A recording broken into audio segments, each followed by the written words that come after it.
Համարյա բոլոր մարդիկ շատ են սիրում թթու դրած կաղամբ, սակայն ոչ բոլորը գիտեն, թե որքան օգտակար է թթու դրած կաղամբը, հատկապես կանանց համար։ Պարզվում է, թթու դրած կաղամբը օգտակար է ոչ միայն խումարի ժամանակ, այլ նաև թուլության, մրսածության, մարսողական համակարգի հիվանդությունների դեպքում։ Բացի դա, այն նաև օգտագործվում է կոսմետոլոգիայում և դիետոլոգիայում։ Այս պարզ մթերքը պարունակում է առողջության համար անհրաժեշտ գրեթե բոլոր վիտամինները՝ A, C, B1, B2, B3, B6, K ու վիտամիններ։ Ընդ որում վիտամին U-ն կանխում է ստամոքսի և 12-մատնյա աղիքի խոցային հիվանդության առաջացումը։ Դրա մեջ պարունակվում է մեծ քանակությամբ վիտամին C, որը օգնում է ամրապնդել իմունային համակարգը և կանխում է բջիջների հյուսվածքների ծերացումը, հարստացնում է հյուսվածքները սննդարար նյութերով, նպաստելով դրանց ռեգեներացիային։ Կաղամբի 100 գրամը պարունակում է 20 մգ վիտամին C, վիտամին A, ֆոլաթթու, մագնեզիում, երկաթ, ֆոսֆոր, կալցիում, կալիում, սոդա և պրոտեին։ Այն վիտամին B12-ի հրաշալի աղբյուր է, այդ իսկ պատճառով այն հատկապես խորհուրդ է տրվում բուսակերներին։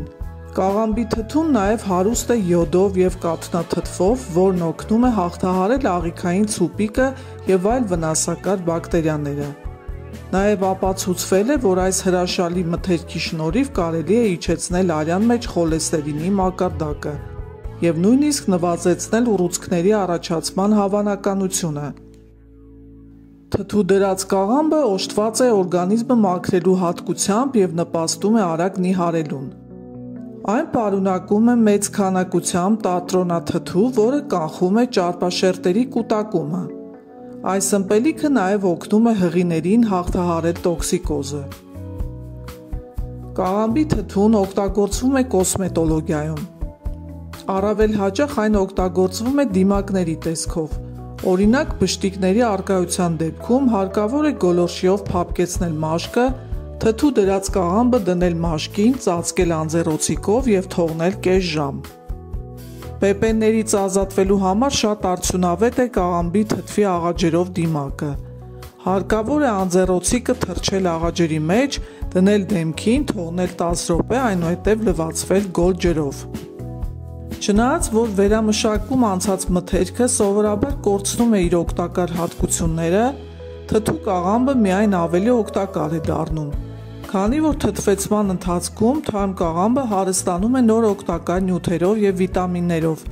որոնք հետագայում պահպանվում են մոտ 10 ամիս։ Ի դեպ, կաղամբը թթվեցնելիս պարտադիր չէ այն մանր կտրատել, քանի որ որքան խոշոր լինի կաղամբը, այնքան ավելի օգտակար կլինի և ավելի շատ օգտակար վիտամիններ և միկրոտարրեր կպահպանի։ Կաղամբն օգտագործում են շաքարային դիաբետը և բորբոքումները բուժելու նպատակով։ Թթու կաղամբը թարմ կաղամբից տարբերվում է նրանով, որ պարունակում է պրոբիոտիկ բակտերիա։ Բացի իր համից, այն նաև շատ օգտակար է առողջությանը։ Պարունակում է ֆիտոսննդարար տարրեր, որոնք պաշտպանում են օրգանիզմը ստամոքսի քաղցկեղից։ Թթու կաղամբը հանգստացնում է ստրեսը, պաշտպանում է մաշկը արևի ճառագայթներից, օգնում է արյան կարմիր գնդիկների առաջացմանը, քանի որ հարուստ է B12-ով։ Լավացնում է տրամադրությունը, օրգանիզմից դուրս է բերում տոքսինները, ամրացնում է ոսկորները։ Պետք է հետևել, որ թթվեցրած կաղամբը ընկմված լինի աղաջրի մեջ և պահվի սառը տեղում։ Ի դեպ, թթվեցրած կաղամբի աղաջուրը շատ օգտակար է, քանի որ նրա մեջ են անցնում կաղամբի շատ օգտակար բաղադրամասեր։ Բուժական նպատակներով օգտագործում են ինչպես թարմ, այնպես էլ թթու դրած կաղամբ։ Նրանց, ովքեր ավելորդ քաշի խնդիր ունեն, բժիշկները խորհուրդ են տալիս օգտագործել թարմ կամ թթու կաղամբի հյութ։ Կաղամբահյութի թռչոցները կարող են օգնել հոդային հիվանդությունների բուժման ժամանակ։ Հարկավոր է վերցնել բրդյակտոր, թռչել կաղամբահյութի մեջ և դնել հիվանդ հոդին։